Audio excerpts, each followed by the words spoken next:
Welcome back to SCTV. I'm Maddie Hays. And I'm Kennedy Moore. We hope you are staying warm this week with this super cold weather. Our first story this week focuses on the graphic design exposition, and Morgan Rosenbeck has the insight. I am Justin Estrella, and I am the professor of graphic design. I'm Eli Duran.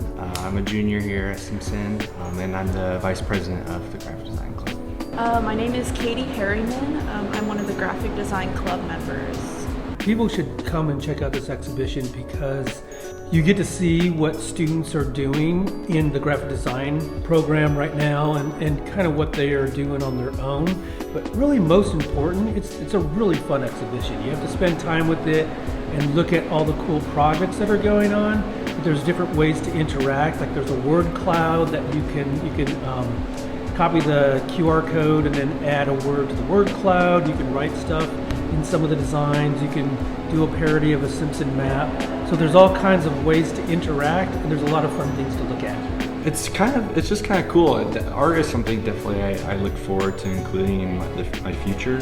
So it's kind of like a glimpse at maybe one day having my own art exhibition or something like that. So it's definitely a really cool opportunity just to kind of see your work on display.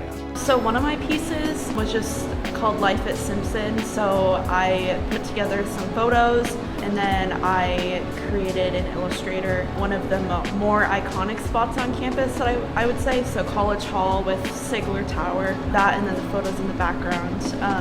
And then my graphic design class also put together a piece, Aesthetics of a Better World. So yeah.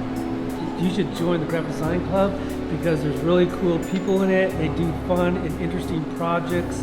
They have a lot of fun. And also the meetings are really short. They are meeting like 30 minutes tops. They just make their plans and they go away and do stuff and then submit things online. And so there's a lot to do in there and a lot of cool people. So you should totes join. Wow, those are some great projects and talented students. Yes, definitely. Speaking of talent, Brandon Zehr has his own antique business. Let's learn more. One of our very own Simpson students got the opportunity to be filmed for the PBS show Antiques Roadshow. My name is Brandon. I am a senior here at Simpson studying multimedia journalism and minoring in marketing communication. So I started a business when I was 9 years old. It was a reselling Lego business mainly, and I would buy and sell Lego products. It then turned into buying and selling antiques because the Lego market back in 2000 and I want to say 14 or 15 was slowly declining, and so I had to find other venues and stuff to sell, and I came across antiques and collectibles because my parents have been in that sort of business for a long time as well. And it just kind of blossomed from there, and now this year I have my LLC right now, so it's like a true business for me right now. Antiques Roadshow, a TV show that has been airing since 1997, features experts who appraise different antiques and collectibles brought in by the public. I watched it when I was younger, and I was always intrigued by it. They've only been to Des Moines once before, and that was at the Wells Fargo Event Center. Until this past June when they came to Living History Farms, and my mom and I, we ended up winning tickets in a raffle that they had, and we were able to go that way. So the way that they do it is each guest can bring 2 items in, and you'll walk in, you'll go through this triage process, and they'll tell you which tent to go to, and you go to that specific tent. There'll be appraisers at that tent for those certain items, and then you just walk up to the tent, talk to the appraiser about your item. They'll give you a little bit of history about your item and then tell you how much it's worth. So it was a really fun experience, going to meet all the different appraisers and all that, and it's just really fun. They did a couple different things. They had camera stations set out throughout Living History Farms, so there'd be 3 or 4 different camera stations where the TV spots were filmed, and then they had 3 or 4 camera crews that would go around and just film at different tables in different tents of people bringing their items in. I actually kind of got lucky. I didn't have to wait in a line under my tent. I basically just walked up to the tent with the item, and the appraiser looked at me, looked at the person next to him, and then as soon as I walked up, took the item, went over to a producer. and the producer came over to me and wanted to know more about the item. And I started talking about how I was a reseller, started very young, and I just love collecting and antiques and collectibles and buying and selling all that. And then the producer's like, well, we'd love to film you. So I thought it was just really fun. The dates that the episodes are airing is this coming Monday, which is the 17th, and then the following Monday with the 24th, and then March 17th. Those are the 3 dates that the Living History Farms episodes will air. So hopefully I'll be on one of them. But they said that 80% of the people they film get on TV, and the other 20% they have to cut due to time. Imagine being an expert on TV. I hope to be an expert one day. What are we looking at? Kennedy, it's your turn to introduce the next story. Our next story takes a look at what folks did on Valentine's Day.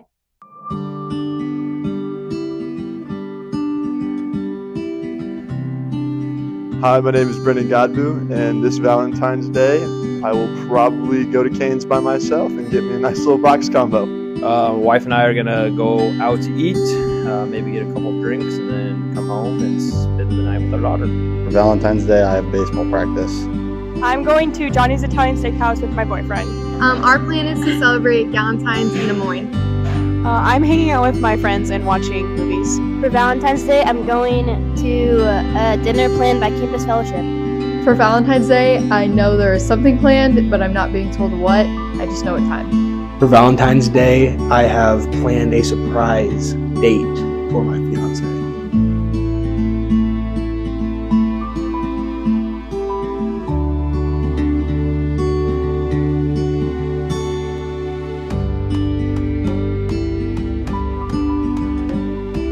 My favorite candy for Valentine's Day will be Twizzlers or 100 Grand.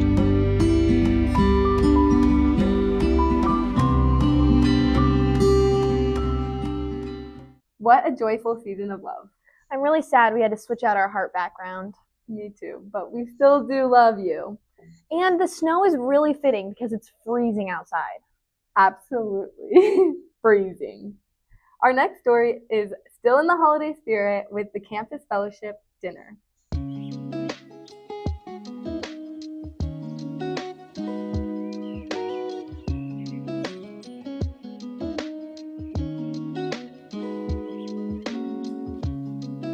The Valentine's Day dinner, we call it V-Day, is basically an event, a formal dinner and entertainment that the men of Campus Fellowship plan and execute as a way to show just a small bit of our appreciation and love for the ladies in our group. And for the ladies, it's super fun. The guys make us food and stuff like that, and we just get to show up, and it's a sweet time before we all get ready together. And we come and we get a meal and a show, and it's super lovely.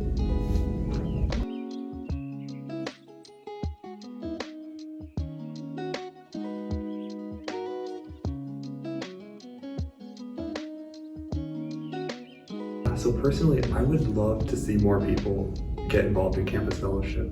It's been a huge blessing to me and people that I know. I've heard many times people who have come for the first time, whether they have a background with faith or not, and just make comments about how genuine and like real the community is and the love between the people. They're like, this is what I've been missing. I've been searching for like this sort of thing, and here it is. Yeah, of course. I think if anybody wants to know more about Jesus or wants to explore faith, or maybe you grew up in a Christian home, or maybe you did not, like me, I did not grow up in a Christian home or hearing about Jesus. But let's say you do want to learn more, you do want to read your Bible or be around other people who are just seeking to know the truth about God. Then yes, absolutely come. Or if you just like want to hang out and have fun on a Friday night, we don't do anything so crazy, but we definitely have a lot of fun. That dinner seemed fabulous and like a great way to take a break from school. Yeah, most definitely. Speaking of school, with midterms just around the corner, Mike went and got a semester update from different students. What's going on, SCTV? This week, we're going to be checking on all the students around campus, seeing how their semester's going. Let's go check it out. Hi, my name is Michaela, and my semester is going great. Tomorrow is game day for the softball team, so it's pretty awesome. Hey, my name is Max Myers, and class has been going great and making a lot of new friends. What I'm looking forward is graduation. We're right there looking for jobs and all that. My name's Riley. This semester is going really great for me. Just getting a lot of my schoolwork done, staying on top of things. I moved into a new apartment, so that's always exciting. A lot more room for myself. So yeah, this semester is going great. My name is Bennett Washam. This semester is going good. I'm ready to involve myself in intramural sports and get this semester over with.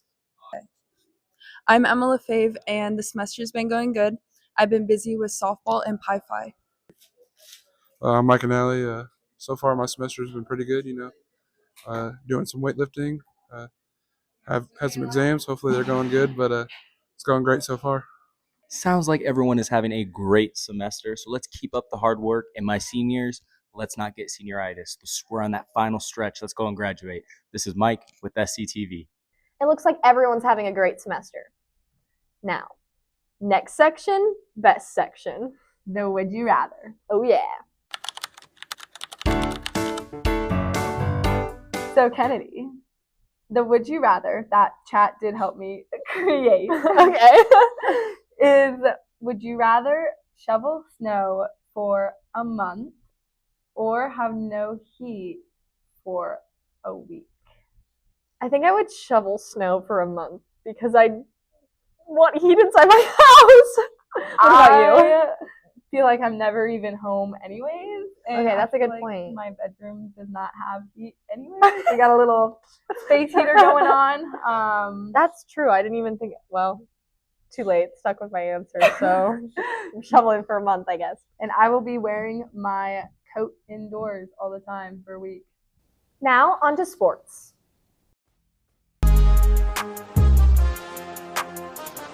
The Simpson Storm track and field had a very successful weekend. Starting in Whitewater, Wisconsin at the Midwest Elite Invite, 3 athletes competed. Cole Leggett edged his name into the top 10s list, earning the 10th fastest time in the 5K race. The other 2 athletes to compete at this meet was James Johnson and Tegan Booth. The rest of the Storm competed at the Darrell Young Classic in Grinnell. The Storm also had success at this event. Jenna Thornburg and Emma Cooper both edged their name into the 60-meter dash top 10 list. There we can see Emma running now. Aaliyah Johnson, after having a good day in high jump, competed in the triple jump and beat her personal best, leaving her 0.1 away from the second best jump in school history. Here we see one of our multis, Clark Latcham, competing in hurdles. Each of the Storm athletes are fine-tuning in their events for conference, which happens in 2 weeks at Woodford. And Jenna Thornburg in her 200 after a crazy 60-meter dash. The Storm ended the night with the men's 4x4. For SCTV, I'm Maddie Hays. And for this week's sports recap, women's basketball won twice, winning against Nebraska Wesleyan 100-65, while also beating Loras 80-52.